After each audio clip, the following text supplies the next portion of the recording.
Welcome back. We are reading The Boy in the Striped Pajamas. We're on chapter 15, Something He Shouldn't Have Done. For several weeks, the rain was on and off and on and off, and Bruno and Shmuel did not see as much of each other as they would have liked. When they did meet, Bruno found that he was starting to worry about his friend because he seemed to be getting even thinner by the day, and his face was growing more and more gray.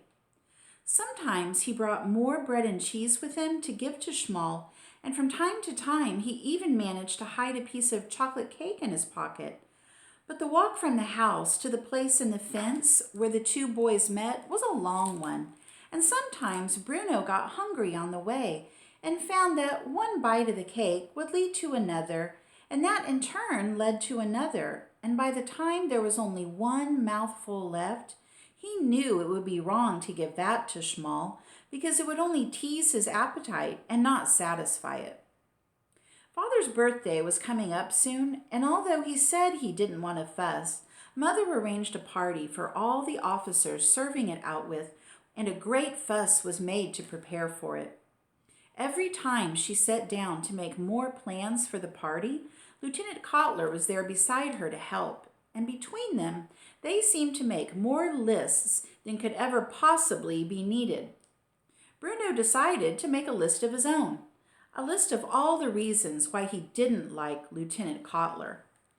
There was the fact that he never smiled and always looked as if he was trying to find somebody to cut out of his will. On the rare occasions when he spoke to Bruno, he addressed him as little man, which was just plain nasty because, as Mother pointed out, he just hadn't had his growth spurt yet. Not to mention the fact that he was always in the living room with Mother and making jokes with her, and Mother laughed at his jokes more than she laughed at Father's. Once, when Bruno was watching the camp from his bedroom window, he saw a dog approach the fence and started barking loudly. And when Lieutenant Kotler heard it, he marched right over to the dog and shot it. Then there was all that nonsense that Gretel came out with whenever he was around. And Bruno still hadn't forgotten the evening with Pavel, the waiter who was really a doctor, and how angry the young lieutenant had been. Also, whenever Father was called away to Berlin on an overnight trip, the lieutenant hung around the house as if he were in charge. He would be there when Bruno was going to bed and be back again in the morning before he even woke up.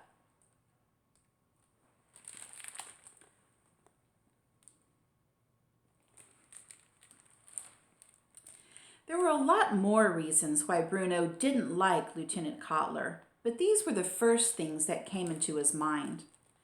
On the afternoon before the birthday party, Bruno was in his room with the door open when he heard Lieutenant Kotler arriving at the house and speaking to someone, although he couldn't hear anyone answering back. A few minutes later, he was coming downstairs. He heard Mother giving instructions about what needed to be done, and Lieutenant Kotler saying, "Don't worry, this one knows which side his bread is buttered on," and then laughing in a nasty way. Bruno walked towards the living room with a new book Father had given him called Treasure Island, intending to sit in there for an hour or two while he read it. But as he walked through the hallway, he ran into Lieutenant Kotler, who was just leaving the kitchen. "Hello, little man," the soldier said, sneering at him as usual.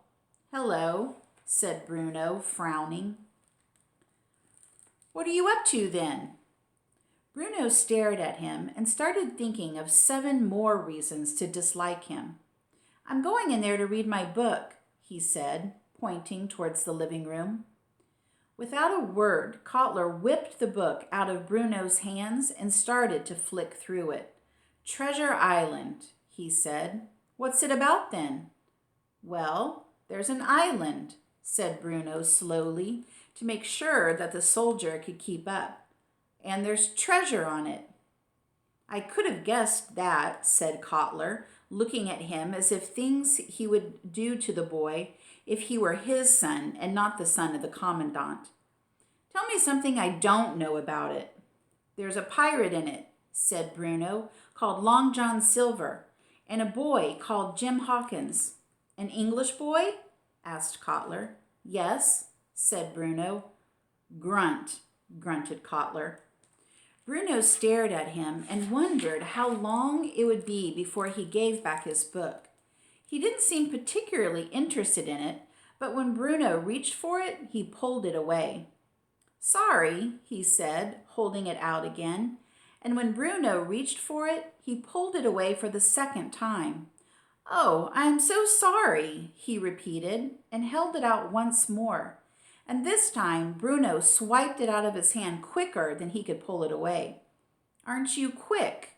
Muttered Lieutenant Kotler between his teeth. Bruno tried to step past him, but for some reason, Lieutenant Kotler seemed to want to talk to him today. All set for the party, are we? He asked. Well, I am, said Bruno, who had been spending more time with Gretel lately and had developed a liking for sarcasm. I can't speak for you. There'll be a lot of people here, said Lieutenant Kotler, breathing in heavily and looking around as if this were his house and not Bruno's. We'll be on your best behavior, won't we? Well, I'll be, said Bruno. I can't speak for you. You've a lot to say for such a little man, said Lieutenant Kotler. Bruno narrowed his eyes and wished he were taller, stronger, and 8 years older. A ball of anger exploded inside him and made him wish that he had the courage to say exactly what he wanted to say. It was one thing, he decided, to be told what to do by mother and father. That was perfectly reasonable and to be expected. But it was another thing entirely to be told what to do by someone else, even by someone with a fancy title like lieutenant. Oh, Kurt, precious, you're still here, said Mother, stepping out of the kitchen and coming towards them. I have a little free time now if... Oh, she said, noticing Bruno standing there. Bruno, what are you doing here? I was going into the living room to read my book, said Bruno, or I was trying to at least. Well, run along into the kitchen for the moment, she said. I need a private word with Lieutenant Kotler. And they stepped into the living room together as Lieutenant Kotler closed the doors in Bruno's face. Seething with anger, Bruno went into the kitchen and got the biggest surprise of his life. There, sitting at the table, a long way from the other side of the fence, was Shmuel. Bruno could barely believe his eyes. Shmuel, he said, what are you doing here? Shmuel looked up, and his terrified face broke into a broad smile when he saw his friend standing there. Bruno, he said. What are you doing here? Repeated Bruno, for although he still didn't quite understand what took place on the other side of the fence, there was something about the people from there that made him think they shouldn't be here in his house. He brought me, said Shmuel. He? Asked Bruno. You don't mean Lieutenant Kotler? Yes, he said there was a job for me to do here. And when Bruno looked down, he saw 64 small glasses, the ones Mother used when she was having one of her medicinal sherries, sitting on the kitchen table, and beside them a bowl of warm, soapy water and lots of paper napkins. What on earth are you doing? Asked Bruno. They asked me to polish the glasses, said Shmuel. They said they needed someone with tiny fingers. As if to prove something that Bruno already knew, he held his hand out, and Bruno couldn't help but notice that it was like the hand of the pretend skeleton that Herr Liszt had brought with him one day when they were studying human anatomy. I'd never noticed before, he said in a disbelieving voice, almost to himself. Never noticed what? Asked Shmuel.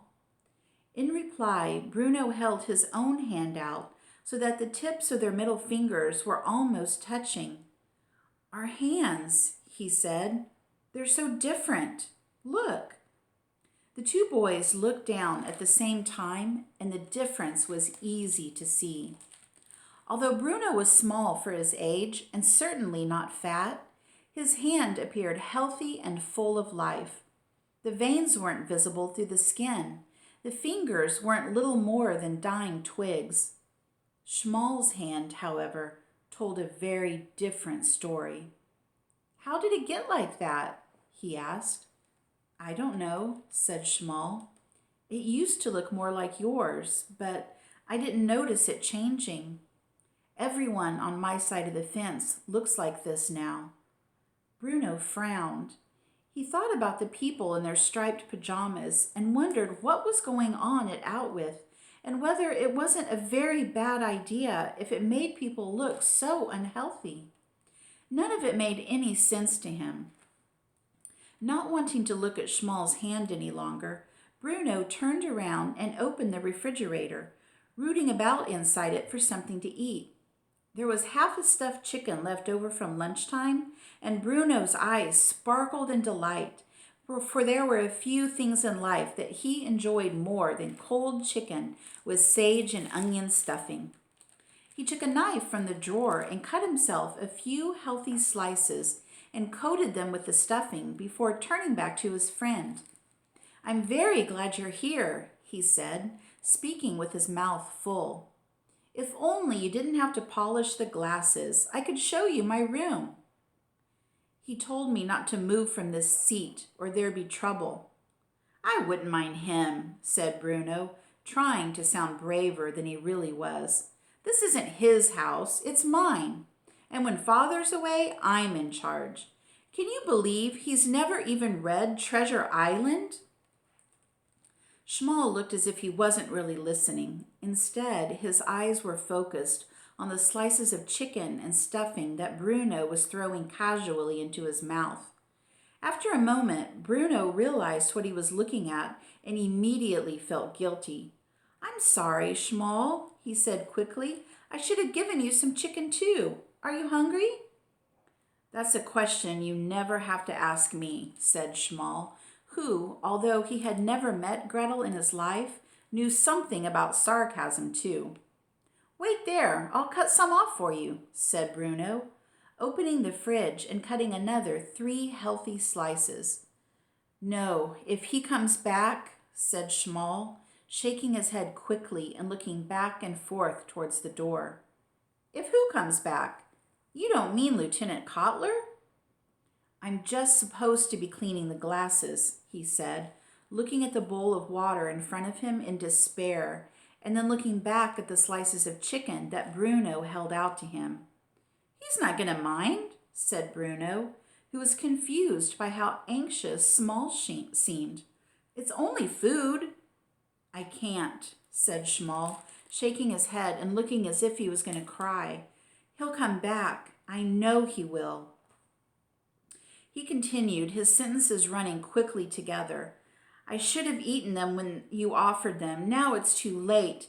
If I take them, he'll come in and—" "Shmuel, here," said Bruno, stepping forward and putting the slices in his friend's hand. "Just eat them. There's lots left for our tea. You don't have to worry about that."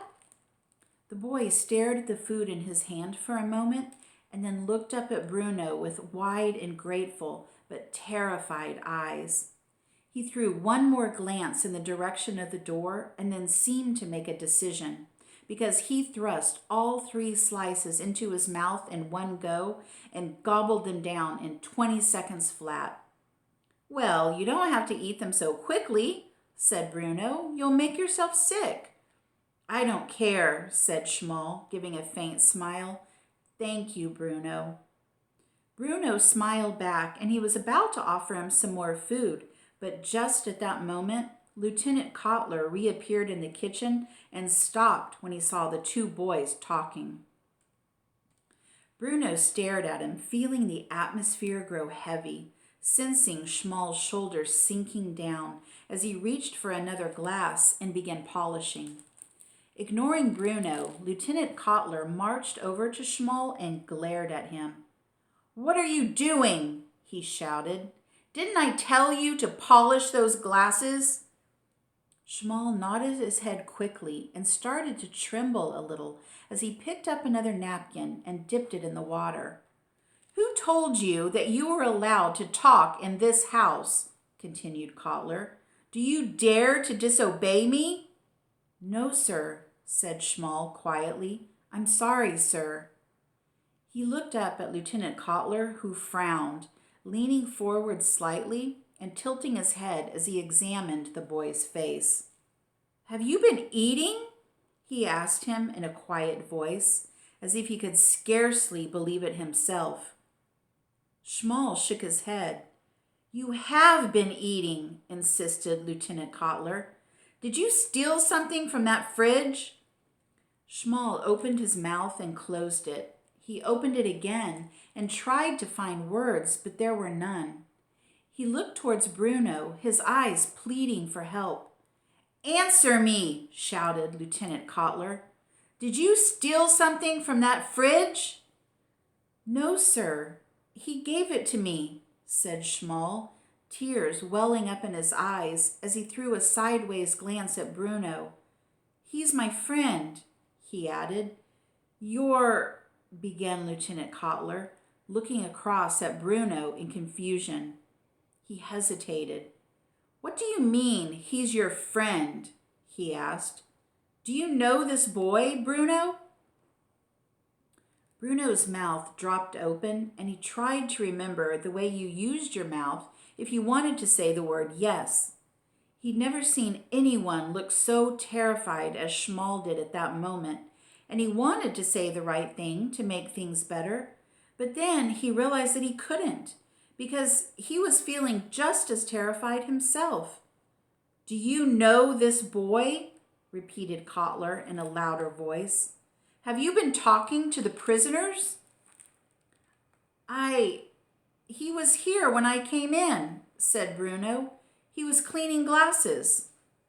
That's not what I asked you, said Kotler. Have you seen him before? Have you talked to him? Why does he say you're his friend? Bruno wished he could run away. He hated Lieutenant Kotler, but he was advancing on him now, and all Bruno could think of was the afternoon when he had seen him shooting a dog, and the evening when Pavel had made him so angry that he... Tell me, Bruno, shouted Kotler, his face growing red. I won't ask you a third time. I've never spoken to him, said Bruno immediately. I've never seen him before in my life. I don't know him. Lieutenant Kotler nodded and seemed satisfied with the answer. Very slowly, he turned his head back to look at Shmuel, who wasn't crying anymore, merely staring at the floor and looking as if he was trying to convince his soul not to live inside his tiny body anymore, but to slip away and sail to the door and rise up into the sky, gliding through the clouds until it was very far away. You will finish polishing all these glasses, said Lieutenant Kotler in a very quiet voice now, so quiet that Bruno almost couldn't hear him. It was as if all his anger had just changed into something else, not quite the opposite, but something unexpected and dreadful. And then I will come to collect you and bring you back to the camp, where we will have a discussion about what happens to boys who steal. This is understood, yes? Shmuel nodded and picked up another napkin and started to polish another glass. Bruno watched as his fingers shook and knew that he was terrified of breaking one. His heart sank, but as much as he wanted to, he couldn't look away. Come on, little man, said Lieutenant Kotler, coming towards Bruno now and putting an unfriendly arm around his shoulder. You go into the living room and read your book and leave this little to finish his work. He used the same word he had used to Pavel when he had sent him to find the tire. Bruno nodded and turned round and left the kitchen without looking back. His stomach churned inside him, and he thought for a moment that he was going to be sick. He had never felt so ashamed in his life. He had never imagined that he could behave so cruelly. He wondered how a boy who thought he was a good person really could act in such a cowardly way towards a friend. He sat in the living room for several hours but couldn't concentrate on his book and didn't dare to go back to the kitchen until later that evening, when Lieutenant Kotler had already come back and collected Shmuel and taken him away again. Every afternoon that followed, Bruno returned to the place in the fence where they met, but Shmuel was never there. After almost a week, he was convinced that what he had done was so terrible that he would never be forgiven. But on the 7th day, he was delighted to see that Shmuel was waiting for him, sitting cross-legged on the ground as usual and staring at the dust beneath him. "Shmuel," he said, running towards him and sitting down, almost crying with relief and regret. "I'm so sorry, Shmuel. I don't know why I did it. Say you'll forgive me." "It's all right," said Shmuel, looking up at him now.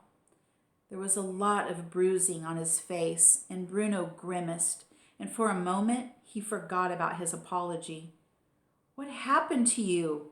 he asked, and then didn't wait for an answer. "Was it your bicycle? Because that happened back to me in Berlin a couple of years ago. I fell off when I was going too fast and was black and blue for weeks. Does it hurt?" "I don't feel it anymore," said Shmuel. "It looks like it hurts." "I don't feel anything anymore," said Shmuel. "Well, I'm sorry about last week," said Bruno. "I hate that Lieutenant Kotler. He thinks he's in charge, but he isn't." He hesitated for a moment, not wanting to get sidetracked. He felt he should say it one last time and really mean it. "I'm very sorry, Shmuel," he said in a clear voice. "I can't believe I didn't tell him the truth. I've never let a friend down like that before. Shmuel, I'm ashamed of myself." And when he said that, Shmuel smiled and nodded, and Bruno knew that he was forgiven. And then Shmuel did something that he had never done before. He lifted the bottom of the fence up like he did whenever Bruno brought him food. But this time, he reached his hand out and held it there, waiting until Bruno did the same. And then the two boys shook hands and smiled at each other. It was the first time they had ever touched. All right, that's the end of chapter 15. Please join me soon for chapter 16, The Haircut.